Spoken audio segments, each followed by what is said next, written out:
100 കോടിയും കടന്ന് ആട് 3. മിഥുന് മാനുവല് തോമസിന്റെ സംവിധാനത്തില് മലയാളികള് ഏറെ ഇഷ്ടപ്പെടുന്ന ഫ്രാഞ്ചൈസി ആയ ആടിന്റെ മൂന്നാം ഭാഗം 19-നാണ് തിയേറ്ററുകളില് എത്തിയത്.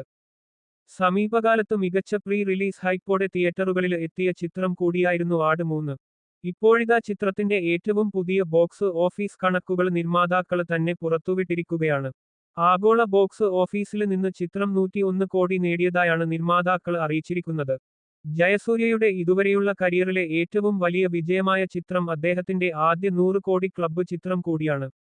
ഇതോടെ മലയാളത്തില് സോളോ ഹീറോയിന് ചിത്രം 100 കോടി ക്ലബ്ബ് കടത്തുന്ന 9ാമത്തെ താരം കൂടിയായി മാറിയിരിക്കുകയാണ് ജയസൂര്യ.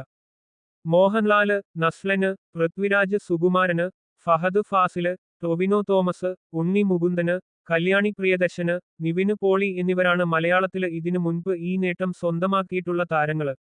2016-ല് പുലിമുരുകന് എന്ന ചിത്രത്തിലൂടെ മോഹൻലാല് ആണ് മലയാളത്തില് 100 കോടി ക്ലബ്ബിന് തുടക്കമിട്ടത്. മഞ്ഞുമ്മല് ബോയ്സ്, 2018 അടക്കമുള്ള മൾട്ടിസ്റ്റാര് ചിത്രങ്ങളും 100 കോടിക്ക് മുകളില് പോയ ചിത്രങ്ങളാണ്. മലയാളത്തില് 100 കോടി ക്ലബ്ബില് ഇടം പിടിക്കുന്ന 14ാമത്തെ ചിത്രവുമാണ് ആട് 3.